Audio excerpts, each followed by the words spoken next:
আসসালামু আলাইকুম, স্বাগতম ওয়ার্ল্ডকাস্ট সংবাদে। আমি মোহাম্মদ রায়হান আজকের সব আন্তর্জাতিক খবর নিয়ে হাজির হয়েছি। শুরুতেই জানিয়ে দিব সংবাদ শিরোনাম, তারপর বিস্তারিত। ইরানে মার্কিন হামলার আশঙ্কায় সাইপ্রাসে আরও যুদ্ধবিমান পাঠাল যুক্তরাজ্য। চীনের বিরুদ্ধে গোপনে পারমাণবিক অস্ত্র পরীক্ষার অভিযোগ যুক্তরাষ্ট্রের, নতুন চুক্তির আহ্বান।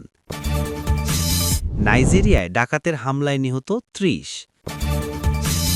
ইসরায়েলি আগ্রাসনে গাজায় পরিবহন ব্যবস্থায় ক্ষতি $২৫০ কোটি। বোমার ধ্বংসে দাঁড়িয়ে চিকিৎসা, পশ্চিম তীরে ঘর গুড়িয়ে দিচ্ছে। আপনি যদি ইসরায়েলের ধ্বংস চান এবং মুসলিমদের বিজয় চান, তাহলে ভিডিওটিতে একটি লাইক ও চ্যানেলটি সাবস্ক্রাইব করে যাবেন। আসসালামু আলাইকুম, স্বাগতম জানাচ্ছি ওয়ার্ল্ডকাস্ট সংবাদে। আমি মোহাম্মদ রায়হান। এতক্ষণ শুনছিলেন সংবাদ শিরোনাম, এবার বিস্তারিত। ইরানে মার্কিন হামলার সম্ভাব্য আশঙ্কার মধ্যেই ভূমধ্য সাগরের কৌশলগত দ্বীপরাষ্ট্র সাইপ্রাসে অতিরিক্ত যুদ্ধবিমান ও সামরিক সরঞ্জাম পাঠানোর সিদ্ধান্ত নিয়েছে যুক্তরাজ্য, যা মধ্যপ্রাচ্যের বর্তমান অস্থির পরিস্থিতিতে নতুন করে উত্তেজনার পারদ জড়িয়ে দিয়েছে।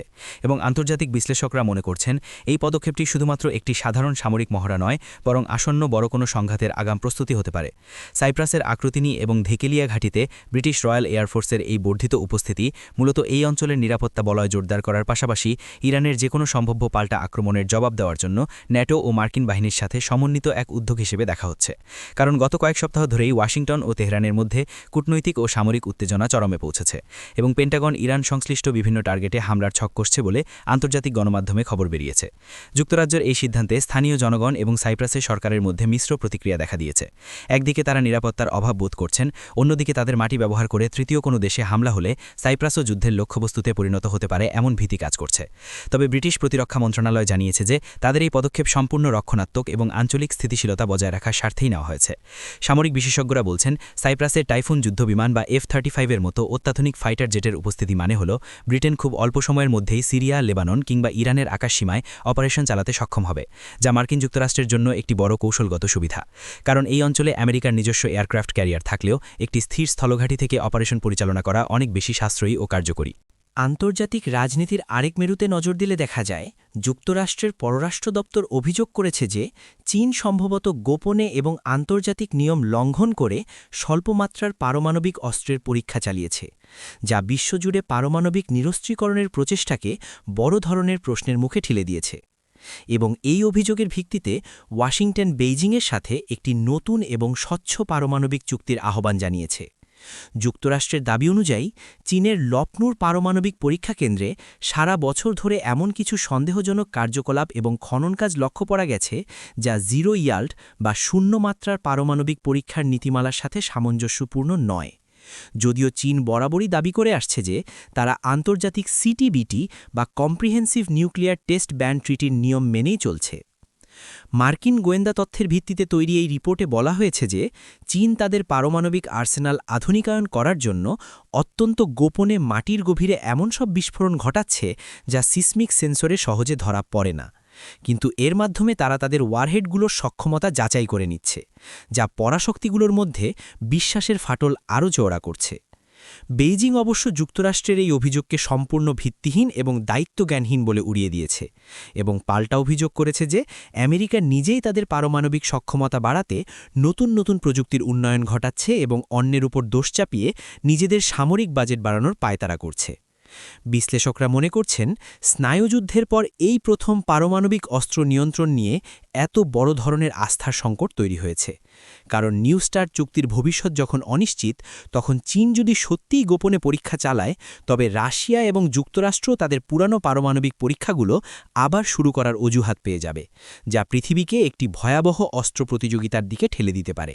এবার দৃষ্টি ফেরানো যাক আফ্রিকার দিকে, যেখানে নাইজেরিয়ায় এক নির্মম ডাকাত হামলায় অন্তত ৩০ জন গ্রামবাসী নিহত হয়েছেন, যা দেশটির উত্তর পশ্চিমাঞ্চলে চলমান নিরাপত্তা সংকট এবং সাধারণ মানুষের জানমালের চরম নিরাপত্তাহীনতাকে আবারও বিশ্ববাসীর সামনে তুলে ধরেছে।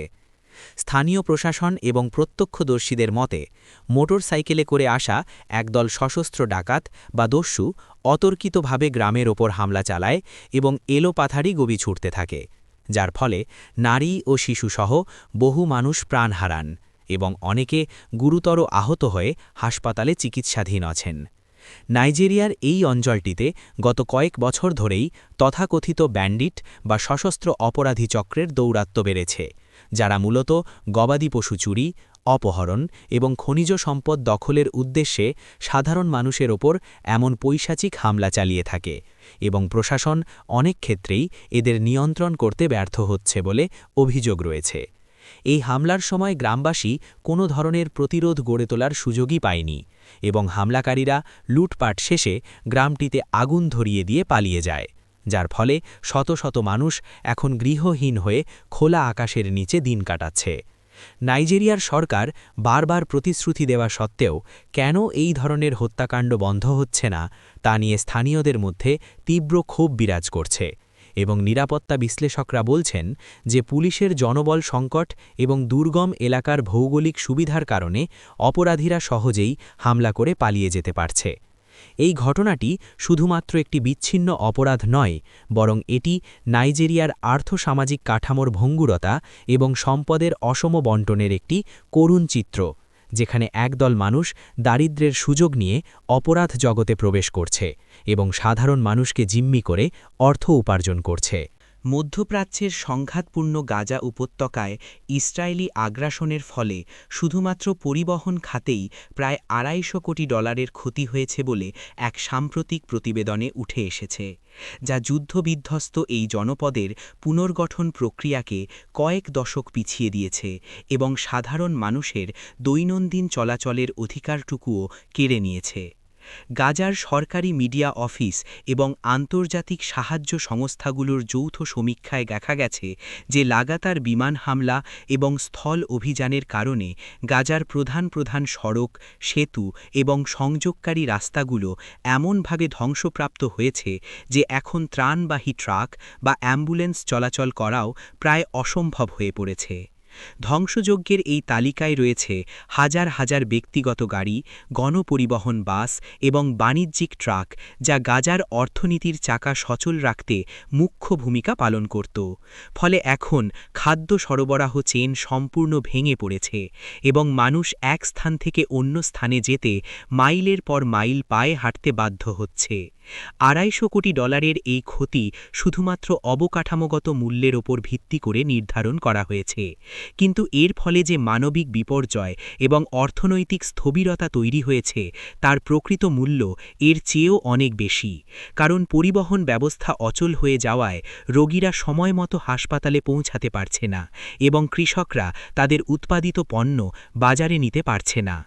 আন্তর্জাতিক দাতা সংস্থাগুলো বলছে যে যুদ্ধ থামলেও এই বিশাল ধ্বংসস্তূপ সরিয়ে রাস্তাঘাট মেরামত করতে এবং নতুন যানবাহন আমদানি করতে বিলিয়ন বিলিয়ন ডলার এবং দীর্ঘ সময়ের প্রয়োজন হবে, যা বর্তমান অবরুদ্ধ পরিস্থিতিতে প্রায় অসম্ভব একটি চ্যালেঞ্জ।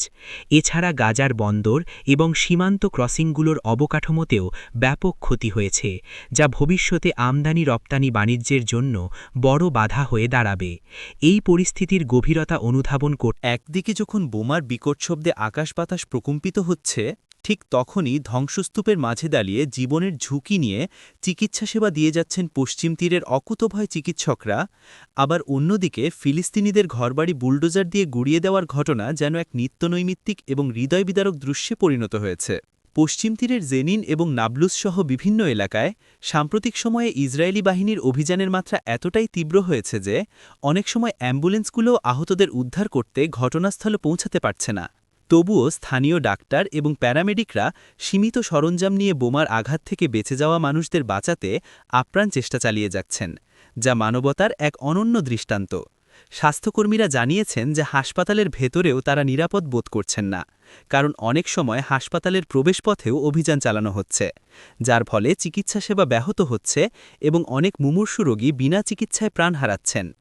এর পাশাপাশি অবৈধ বসতি সম্প্রসারণের অজুহাতে বা নিরাপত্তার দোহাই দিয়ে ফিলিস্তিনিদের দীর্ঘদিনের পুরনো বাড়িঘরগুলো ভারী বুলডোজার দিয়ে মাটির সাথে মিশিয়ে দেওয়া হচ্ছে, যার ফলে শত শত পরিবার, যাদের মধ্যে অনেক শিশু এবং বৃদ্ধ রয়েছে, তারা মুহূর্তের মধ্যে তাদের আশ্রয় হারিয়ে রাস্তার নামতে বাধ্য হচ্ছে। মানবাধিকার সংগঠনগুলো এই হোম ডিমোলিশন বা গৃহধ্বংসের নীতিকে আন্তর্জাতিক আইনের লঙ্ঘন এবং কালেকটিভ পানিশমেন্ট বা সমষ্টিগত শাস্তি হিসেবে অভিহিত করেছে, কারণ এর ফলে শুধুমাত্র একজন ব্যক্তি নয়, বরং পুরো পরিবার এবং সমাজ ক্ষতিগ্রস্ত হচ্ছে। ভুক্তভোগী পরিবারগুলোর কান্না আর আহাজারিতে পশ্চিম তীরের বাতাস ভারী হয়ে উঠেছে, কারণ তাদের অনেকেই জানেন না আগামীকাল তারা কোথায় মাথা গোঁজার ঠাঁই পাবেন বা তাদের সন্তানদের ভবিষ্যৎ কী হবে। এই কঠিন পরিস্থিতির মধ্যেও ফিলিস্তিনিরা ধ্বংসস্তূপের উপর দাঁড়িয়েই পুনরায় জীবন গড়ার স্বপ্ন দেখে, যা তাদের অবিশ্বাস্য মানসিক শক্তির পরিচয় দেয়।